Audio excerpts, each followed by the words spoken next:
Oke, baik kita lanjutkan. Nah, tadi kita sudah membahas ya bagaimana regulasi kalsium ya di dalam tubuh. Nah, kita akan mempelajari juga apa saja gejala-gejala ya, gejala-gejala dari osteoporosis.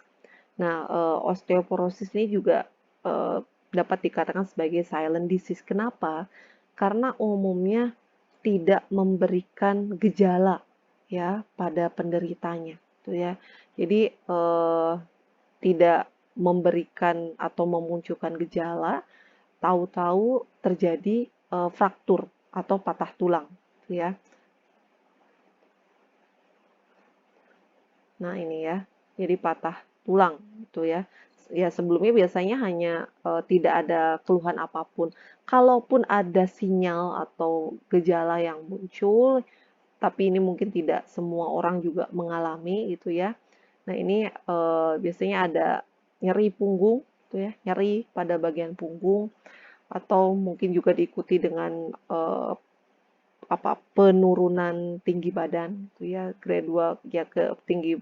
Nah, ini ya atau juga menunjukkan ada stop postur, jadi stop postur itu bungkuk gitu ya, seperti ini.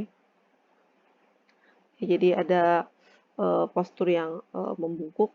Nah, atau juga sampai pada terjadinya patah tulang dulu ya, baik di bagian panggul ya maupun pergelangan tangan maupun di tulang-tulang vertebra ya. Nah, itu eh, gejala-gejala yang mungkin muncul tapi umumnya tidak bergejala ya. Baru diketahui mengalami osteoporosis setelah terjadinya fraktur ya biasanya. Karena sebelum fraktur ya hampir tidak bergejala ya. Walau kalaupun bergejala sifatnya umum tadi misalnya sakit punggung ya maaf sakit punggung atau juga diikuti dengan tadi penurunan tinggi badan secara gradual ya. Nah, bagaimana dengan diagnosis dan tes? Nah, dokter ini akan mendiagnosa seseorang gitu ya mengalami osteoporosis melalui beberapa tes ya.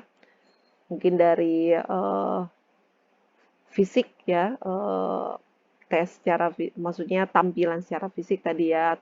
Ada bone pain misalnya ada keluhan nyeri tulang, kemudian perubahan postur tubuh tadi kiposis membungkuk gitu ya, memendek mungkin ya.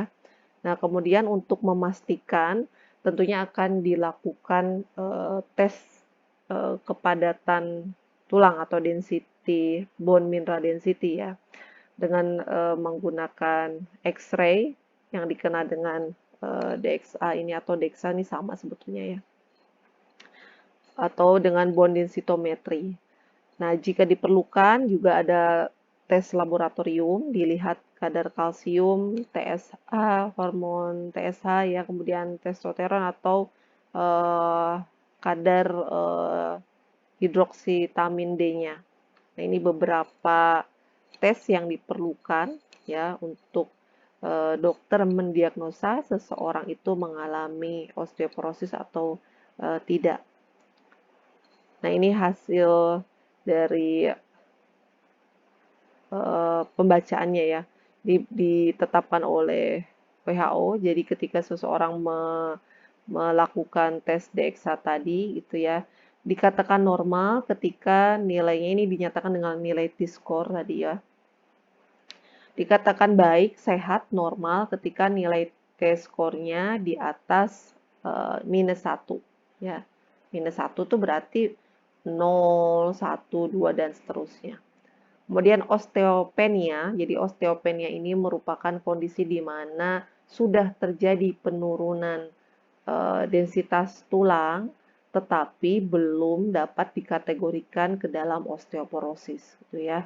Tapi sudah tidak normal, gitu, sudah ada mengarah. Kalau itu tidak ditangani dengan baik, ya akan berkembang menjadi osteoporosis, gitu ya. Nah, seseorang dikatakan osteopenia ketika nilai BMD-nya antara nah ini ya, -1 sampai dengan -2,5 ya. Jadi -1 terus -2 itu kan. minus 2,5 dan seterusnya. Nah, itu osteopenia. Sementara osteoporosis ini seseorang mengalami osteoporosis ketika nilai T-score-nya hasil pemeriksaan DXA tadi eh, di bawah minus 2,5 ya, di bawah minus 2,5 berarti misalnya minus 3, minus 4 dan seterusnya.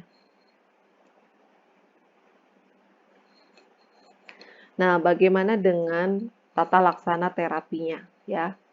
Nah, perlu dipahami bahwa tujuan dari pengobatan untuk osteoporosis ini ya, yang sebetulnya tujuan utamanya adalah pencegahan, ya kan? Jangan sampai ya mencegah terjadinya osteoporosis ya. Kalaupun terjadi osteoporosis mungkin juga onsetnya lebih lama misalnya ya.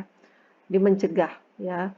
Ya dengan cara apa mencegahnya? Ya tentunya dengan menjaga pola hidup ya, pola makan ya, yang tadi yang tidak mencetuskan atau mempercepat terjadinya osteoporosis. Kemudian menjaga, menstabilkan massa tulang ya, menjaga kekuatannya, mencegah fraktur. Nah, itu tujuan utama sebetulnya ya dari treatment osteoporosis. Nah, bagaimana ketika pasien ini sudah mengalami fraktur, sudah mengalami osteoporosis bahkan fraktur ya.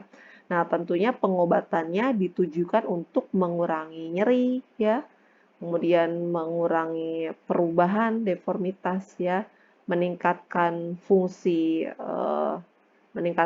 pada pasien ya, mengurangi risiko jatuh dan juga patah tulang serta yang paling penting tentunya meningkatkan kualitas hidup dari si pasien.